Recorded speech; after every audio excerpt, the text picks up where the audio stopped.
Therefore, upon conviction, you would receive enhanced sentencing. This is now a felony punishable by up to 5 years. I don't understand what you're saying. $5,000. I don't understand what you're saying. Why do you understand? I don't understand what you're saying. If the assault I don't understand what you're saying. Which it was I don't understand. This courtroom hearing takes place in Michigan, where the defendant is facing serious felony charges. The court alleges unlawful imprisonment involving a weapon, along with a third offense domestic violence charge. These are not minor allegations. One carries a potential sentence of up to 15 years in prison. As the judge begins explaining the charges, the situation quickly becomes tense, with the defendant repeatedly stating that he does not understand what's being said. This early confusion sets the tone for a challenging and unusual arraignment. Sir, what's your name? In the orange? Robert Drobashevsky. One. So, Drobashevsky, you're before the court on a felony complaint.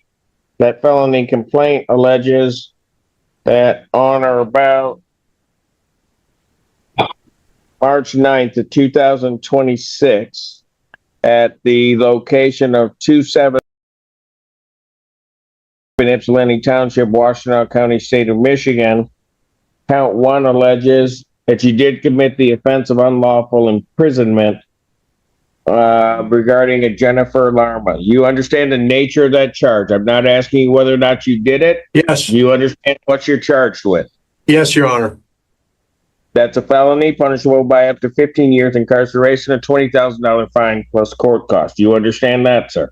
Yes, Your Honor. Count 2 is the offense of domestic violence or knowingly assaulting a pregnant individual, third or subsequent offense. Did you say pregnant individual? Said domestic violence and or knowingly assaulting a pregnant individual. Your Honor, I have a clock here. I need to ask them to turn the volume up, please. Hang on, sir. Can you turn up the volume?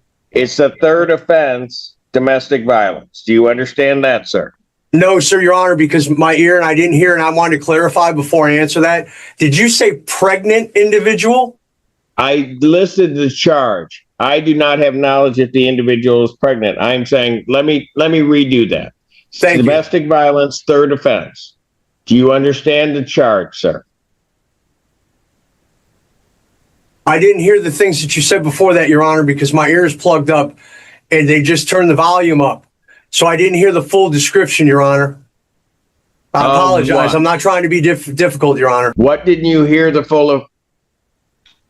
I thought you mentioned something in there, domestic assault of someone pregnant. The full charge is domestic violence and or knowingly assaulting a pregnant individual. That's the full charge. So it could be domestic violence, or it could be that you knowingly are assaulting somebody who is pregnant. It's a third offense. Understand the nature of that charge, sir. I'm not asking you whether or not you did it. I'm not asking anything along those lines. Do you understand what you were charged with? No, I don't, Your Honor, because I'm not sure if you said... All right, if you don't understand what you're charged with, we'll just do a formal reading. Here we go. You ready? I'll just go through all of the counts here because it's going to be this way. The complaint, sir, alleges that on or about March 9, 2026, at the location of 271 in Ypsilanti Township, Washtenaw County, State of Michigan, count 1 alleges the offense of unlawful imprisonment. That specifically is indicating that you did knowingly restrain. Why did they let him go? Call the jail, tell him, put him in his cell, get a tablet in front. He's going to be arraigned today. Court calls the case. Brianna Jardine. Ron brought up her. Brianna Jardine. Jardine. Stay behind. Oh, Hi. hi. Hi. You going to get up and walk away too? No. Oh, okay. Go ahead. All right. Good. Thank you. Your Honor, we sent over a packet that you requested for him to travel. I believe he's trying to relocate to El Paso, Texas. I'm going to go to community college out there. I've been getting enrolled. Yeah, no, I recall. So what are we doing on the case? I'm requesting an adjournment and permission to travel. I'll adjourn the matter to April 15th, 2026 at 9 a.m. And that's into El Paso, right? Yes, Any objection from the people about his travel? None, Your Honor. Defendant may travel to El Paso, Texas. Thank you, Judge. You're welcome, sir. Thank you. Good luck to you down there. Thank you. You as well. Have a good day. Thank you. So we have Mr. Dovashevsky back. Mr. Dovashevsky, you got up and you walked away from me, but that's okay because I'm going to arraign you, sir, on this matter. And I'm going to indicate to you, and we'll just start over and we'll get it done, that on the date of March 9th, 2026, at the location of Ypsilanti Township, Washtenaw County, State of Michigan, Count 1 alleges that you did commit the offense of unlawful imprisonment. It specifically states that you did knowingly restrain Jennifer Lerma by means of a weapon or dangerous instrument contrary to statute. That is a felony punishable by up to 15 years incarceration and a $20,000 fine plus court costs. No, sit down. Count 2 alleges the offense of domestic violence and or knowingly assaulting a pregnant individual, third or subsequent offense. That alleges that on that date and at that location that you did assault and or assault and batter Jennifer Lerma, an individual with whom the defendant has or had a dating relationship contrary to statute. That would normally be a 93-day misdemeanor. However, it is further alleged that you had previously been convicted of assault and or assault and battering of your spouse, the defendant's former I do spouse, not or an consent to individual my with whom you images had or my a intellectual dating property being relationship transmitted or an over individual with artificial whom the intelligence. defendant had a child in common or resident I'm or sorry, former sir. resident of your household, or knowingly assaulting a pregnant individual, and that you had done that on or about He did say February 25th, 2010 in Macomb County Circuit Court, and as a second domestic violence second offense, and on or about January 7th, 2025 in the 14B District Court. Therefore, upon conviction, you would receive enhanced sentencing. This is now a felony punishable by up to 5 years. I don't understand what you're A saying. $5,000 I don't fine understand plus what you're cost. saying. Why do you understand? I don't understand what you're saying. At this point, the judge determines that the defendant is not cooperating with the arraignment process. Despite multiple explanations, the defendant claims he does not understand the charges. Because of this, the court enters a not guilty plea on his behalf, which is standard procedure when a defendant refuses or fails to respond clearly. A public defender is then appointed immediately, ensuring that the defendant's legal rights are protected moving forward. This moment highlights how courts maintain procedure even when communication breaks down.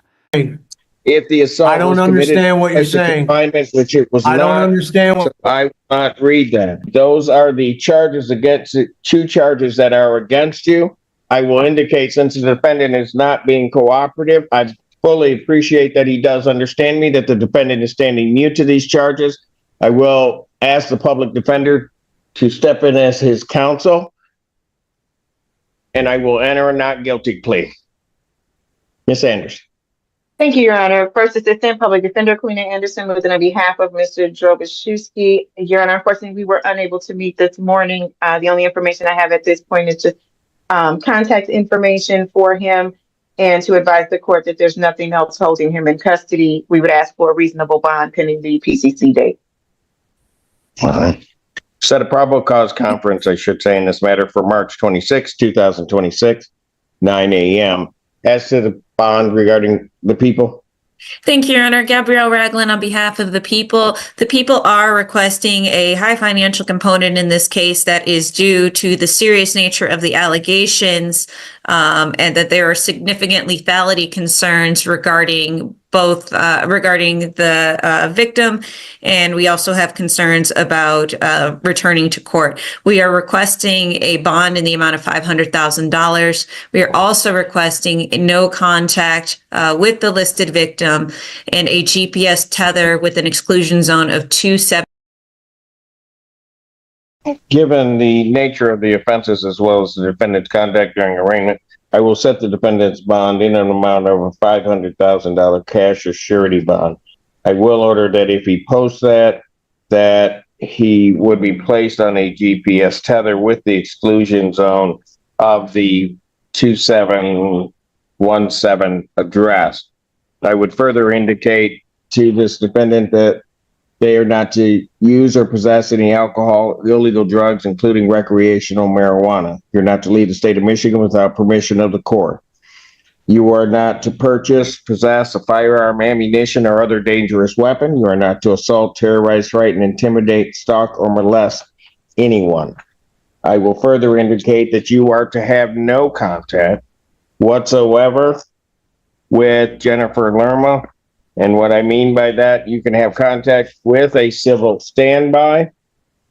You're not to attempt to have any direct or indirect contact with that individual by or through in person or by or through others, through any electronic communication, including but not limited to phone, email, texting, internet, social media, or refer to those persons should you have access to the internet. You are not to refer to them online in any form whatsoever.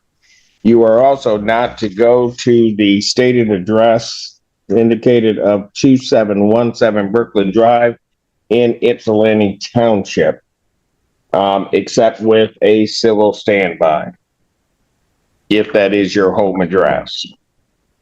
You're not to violate any criminal law. You're to personally appear for all court proceedings and other places as directed by the court. I think I got everything. Thank you. Thank you. Court does call the case People versus Robert Jovashevsky. On behalf of the people, Your Honor. Assistant Public Defender should not be carried out really on behalf of Mr. Drobashevsky. Shevsky. You don't know. I don't. Yeah. Your client. Yeah. How come I know and you don't? Bad with names.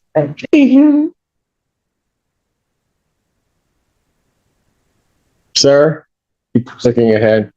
I'm sorry, Your Honor. State your name. Drobashevsky Robert.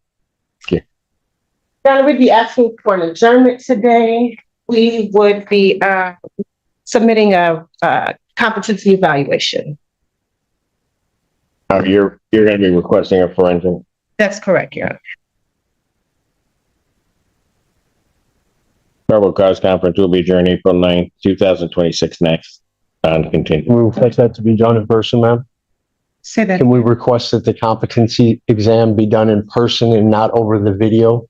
I can talk with them and see. Would you please? Because I can't hear and it presents a big issue. Okay. And I don't want to be uncooperative. Okay. All right. Did you want me just to order A, or did you? I have the report. Or you have the?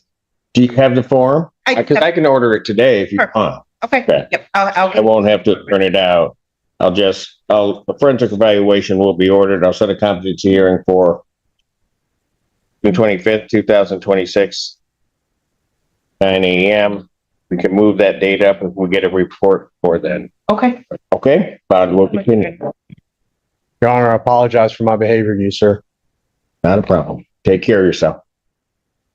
In the final stage of this hearing, the judge focuses on public safety and the seriousness of the allegations.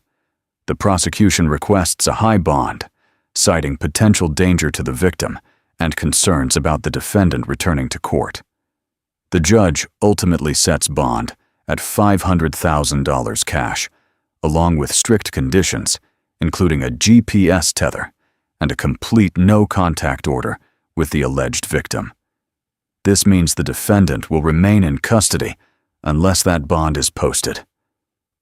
For more real courtroom breakdowns like this, be sure to like and subscribe.